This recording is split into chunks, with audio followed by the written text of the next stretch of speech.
And you know, the thing about Donald Trump's chart is usually there is something like a saying about Geminis. This is one, of the bad reputation of Geminis in general, that they have two faces.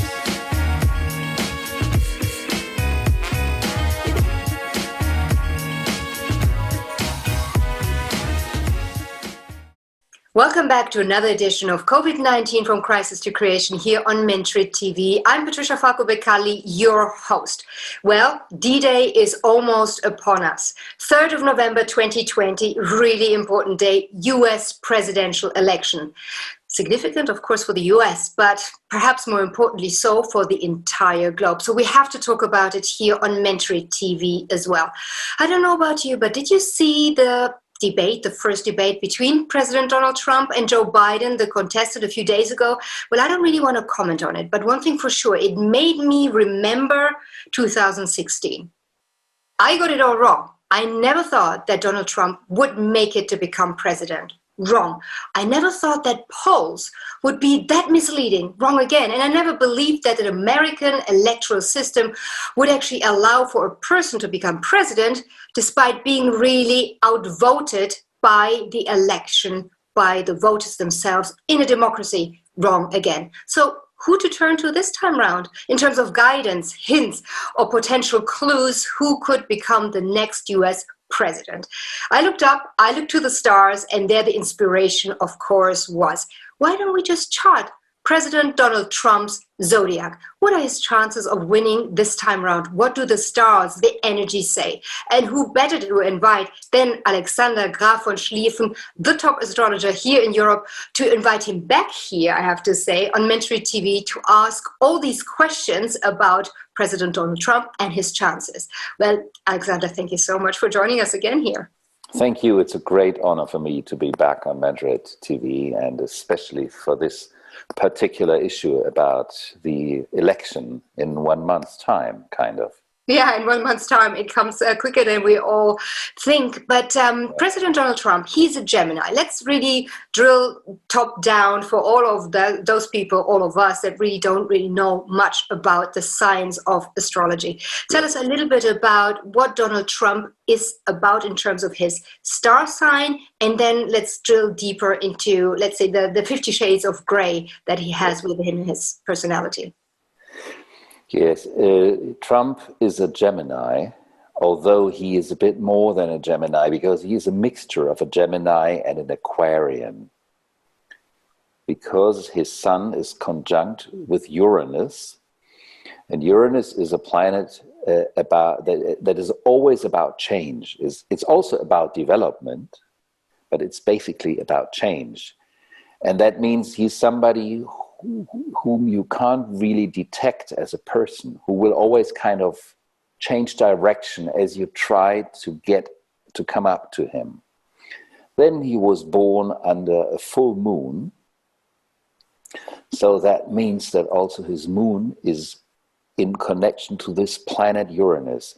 And you know, the thing about Donald Trump's chart is usually there is something like a saying about Geminis. This is one, of the bad reputation of Geminis in general, that they have two faces. Mm-hmm. Mm-hmm. Which is kind of something like, it's like a evaluation of the sign.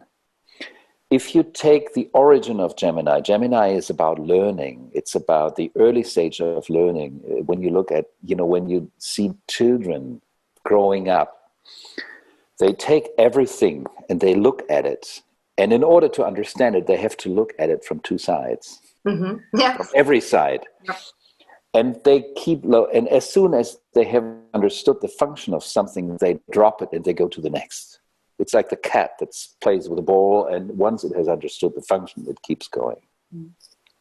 So Gemini in itself is not a bad sign, so to say.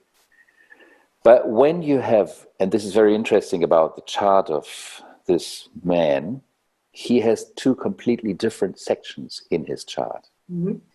He has a very successful, and it's hard to say that because I don't like to say that in terms of this person, but there is also something brilliant on one side, and there's something utterly dark on the other side. So it means he's trying to navigate these two sides, never let them show off together. And from that perspective, you can say he's a typical Gemini in the worst sense of the word, because he's a double-faced personality. But on two extremes. Two extremes. Either totally good or totally bad.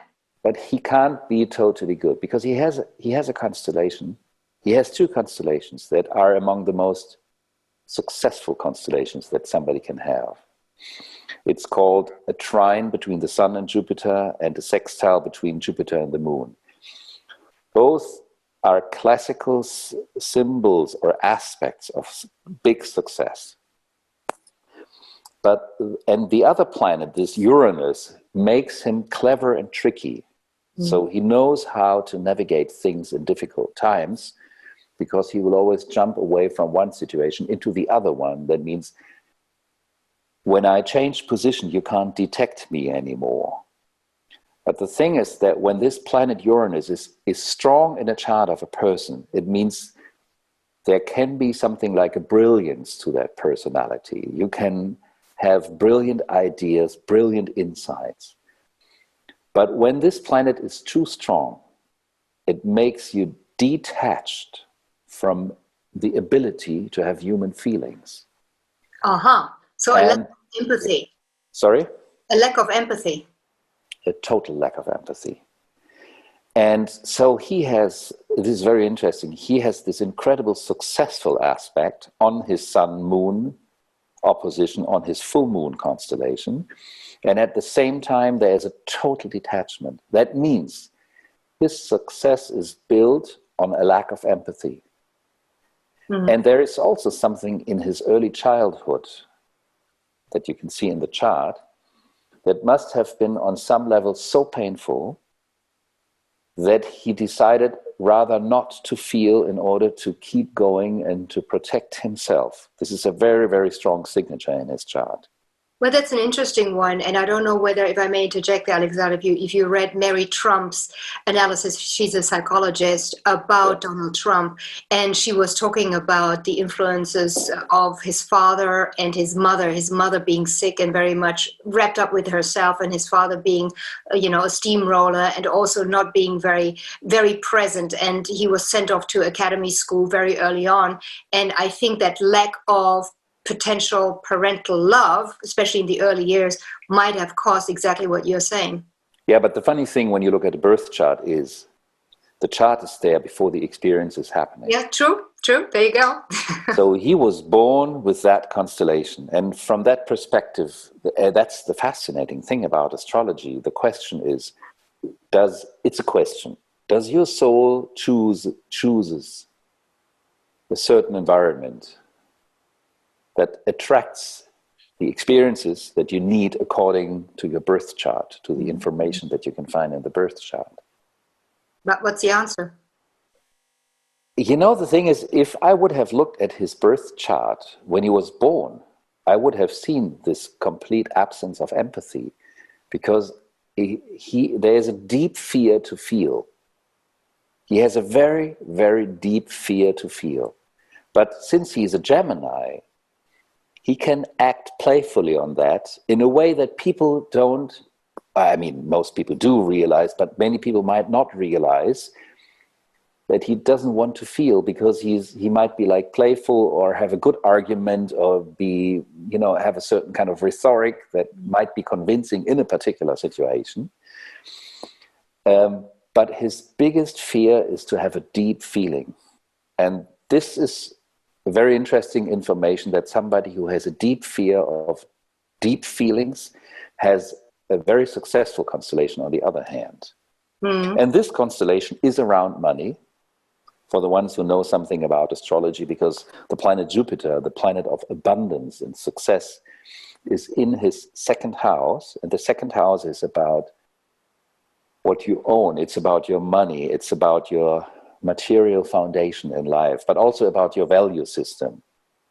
That means that his personal value system is is very generous with himself. Put it in a diplomatic way. Definitely not with the tax authorities. But you see, then we look at the rising sign here, the ascendant of a chart, because the ascendant says this is what your life task is about. And his rising sign is in Leo. That means that his life is about nobody else than he himself, just him. Yes. So if I would have a Leo rising, I would say my life is about me, myself, and I, as they say in the United States. So for him, the idea to become significant is also a psychological compensation of his deep fear to feel. Mm. Then he's got the planet Mars also in Leo on the ascendant. And Mars is the energy and the willpower, and also the idea to affirm. I mean, it's the willpower, the male willpower, where you want to win, affirm yourself. Yeah. And that means that the ego forces, his ego is incredibly big. It's bigger than his belly and his haircut, you know? And that means that his ego is the driving force for everything he does to compensate the fear of deep emotions. It's very interesting, especially if I may pick up on that, what you said, that actually the chart comes before the confirmation by any kind of analysis. I'm currently reading the book by Michael Cohen, who is, of course, was the lawyer for many, many years of Donald Trump. And he says exactly what you said early on, Alexandra. He said, you know, he has this dark side that can be kind. He is this cold person that can be warm. He is somebody that doesn't have any friends, yet is surrounded by a lot of people. And, you know, it really accumulates and kind of proves what you are reading in the chart, which are there, or the chart that is there already since his birth. Yeah, and it's, you know, the thing is when you do, say traditional psychology, you ask people about their past, and you try to find out the story of someone, and then you build your psychological image of this personality. When you do a birth chart, you don't have any information. You just look at what's written in the stars, and that's very interesting. So this is a very, let's say, it's a question about fate and free will. When you look at a birth chart, who chose this chart? Mm-hmm. You know, did the soul itself chose the birth chart? But this is a question I would never impose on anyone. Mm-hmm. It's a question that when you deal with astrology, it's a daily question. It's also something like an unanswered question, but it's really a daily important discussion with the planets, with life, and the soul. You know? Yeah, no. And in terms of Jupiter, you mentioned Jupiter in his chart as well, yeah. And the significance of money, attracting money and abundance. If you look there, yeah, he was always able to attract money and build something with it. However, now talking about reality of the latest revelations, it seems that he has been losing, I don't know, $1 billion in 10 years or even more. And whilst he was able to always attract money, it kind of went out as well. So it was just in order to build the Trump brand or himself or feed the ego, but it really didn't generate any long-lasting value. He's not born to create something that is of lasting value, because it's all about himself. And maybe his historical function is to be a projective figure at the end of a 200-year Earth cycle that's going to end on December 21st. And then we're going to swap into a 200-year air cycle. And he might be somebody like a representation, like a grotesque representation of the end of the Earth era. And maybe the world needs a figure like this to let go of the Earth era and to enter into the air era. You know, this is a very complex thing. Can you quickly repeat what one era actually means and represents and what we're moving into? Yes, I will. You know, the thing is, whenever we talk about astrology, it's going to be going on for hours. In astrology, we work with the cycles of the outer planets. You know, people think this is an idea It's a projection. But, you know, when you look at time, every time unit is how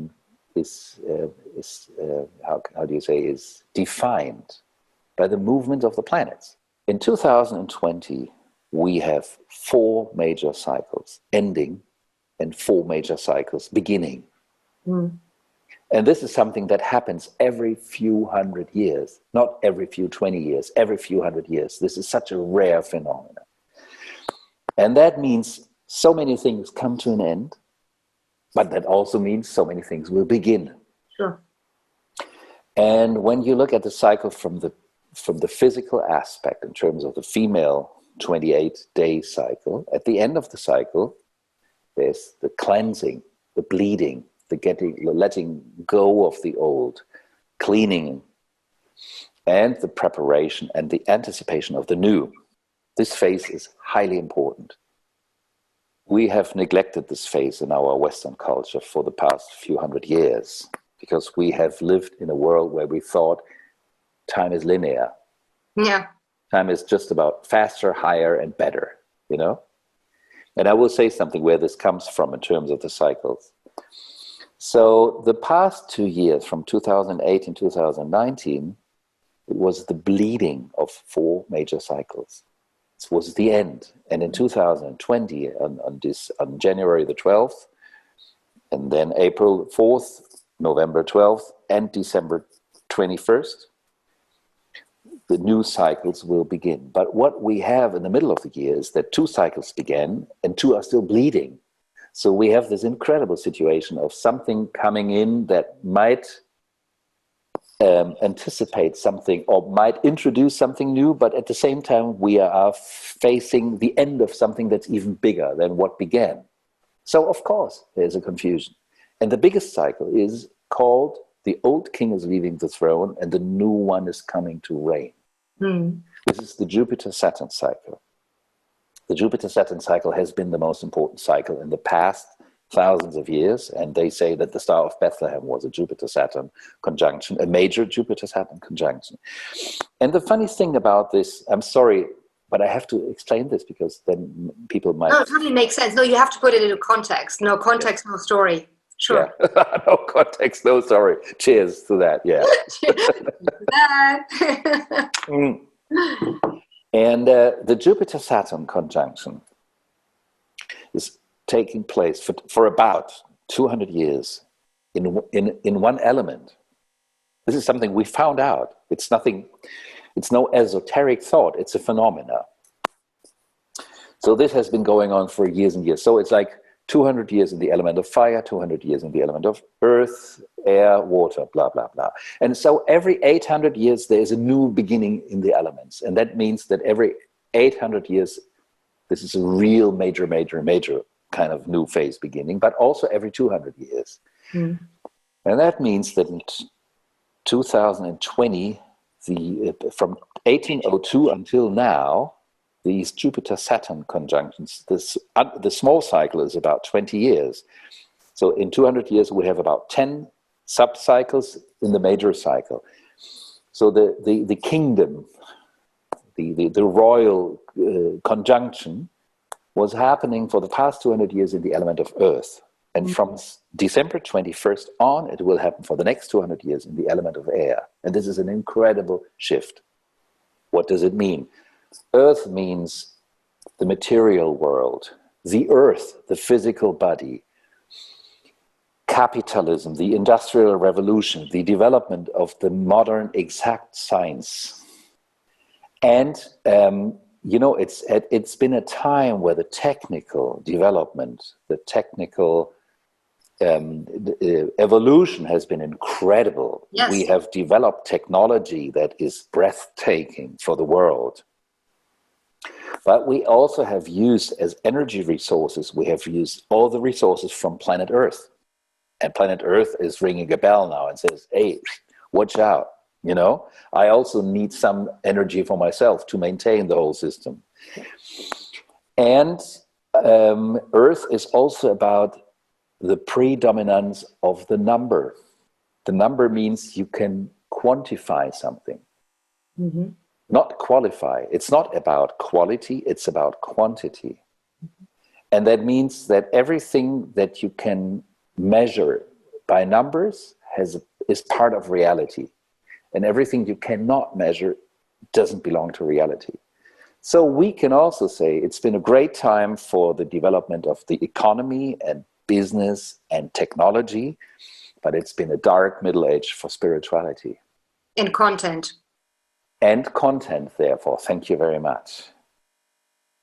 And this is coming to an end now. And what's happening on December 21st is it's the beginning of a new kingdom, the air kingdom. And what is happening when a new king is coming up to the throne? Somebody's going to put a crown on his head, and this is called the coronation. I don't want to say some parallels here with the coronavirus. It's the thing. The coronavirus is part of the coronation of a new kingdom, of a new epoch in humanity. New era, new cycle. People think that the virus is a cause, and a cause creates a crisis, and we have to fight the crisis and hope we try to fight it, and then it's going to be over, and then we're going to go back to where we have been before, and we're going to continue. This is a complete error. The coronavirus is not a cause. It's something like an agent of a transformation from an earth to an air kingdom. Like a catalyst, almost like a catalyst. Thank you very much. It's a catalyst. It's not a cause. Many people start to see that already. You know, because when a new era is coming into the world, it doesn't happen unless you pull all the plugs. And what was happening? A lockdown. I mean, literally, a lockdown means stop. Yeah. And people were facing situations they hadn't been facing for 200 years. The time, people had time, had to ask themselves, what do I do with the time? What is the meaning of my life? What is really important for my life? So this situation is creating a transformation that is necessary, but I think most people don't understand yet that it's not about a crisis, but a change of an epoch. But in the course of next year, and then you see, so you want to say something, sorry. No, but exactly there to interject, where basically you have the coronation, the coronavirus also being a catalyst. And you mentioned earlier on in terms of Trump, that he was also almost like a consequence, like the end of a certain epoch, a certain era that is bleeding out. And he's basically like the dot on the I. Did I interpret that right? You interpret this perfectly right. Couldn't be any better. You would get the best valuation for this interpretation at university. Yes, and then, you know, look, the coronavirus is on the lung. And it takes the air. It's about the new air kingdom. Amazing. There was a long time where there were no planes in the sky. The sky was so clean. And you know, this is where I had this inspiration from the coronation, because I was at the airport, Tempelhof, and I saw this incredible blue sky, and all of a sudden I saw a painting by Jacques-Louis David from 1802. It was called The Coronation of Queen Josephine by Napoleon. And I saw this, him putting the crown on her head, and I felt like, this is what happens when a new king is coming to the throne. And we talk about corona all day long, and we talk about air. So this is a different take. And so that means when an old time is coming to an end, what do the emperors of the old age do? They die. But they don't want to die. They don't want to die. They don't want to go. They want to hold on to the presidency. Yes, they fear the end. And they try to fight and pretend this is not the end. And it's, you know, and that is the situation that we are in, somehow. Mm-hmm. It's the fight of the end of a 200-year Earth epoch, of an epoch of materialism. And air means collaboration, not cooperation instead of concurrence.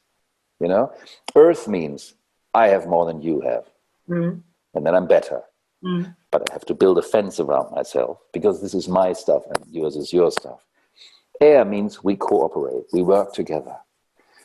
We try to find solutions on a new level. But that also means, air means, the different disciplines that we have created will be reconnected. We have had in the past 200 years a phenomena that, economy, politics, I know they are always somehow interwoven, but, psychology, philosophy, art, spirituality, they were all disconnected. But usually in the whole history of mankind, this belongs together. Absolutely, we are a system. Yep. And we have a cultural system that has become completely self-referential.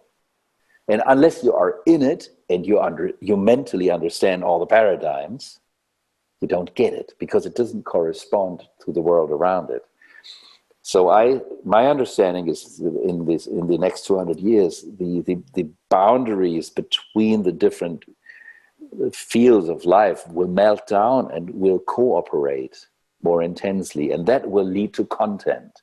This is the gateway back to content. And that is exactly a point where I would like to say or ask, so what are the chances, looking at Trump's birth chart and his chart in general, what are the chances that the leader that he revealed himself to be can really lead into this new epoch with air? Or would be the combination Biden and Harris the right combination? What do the charts say there?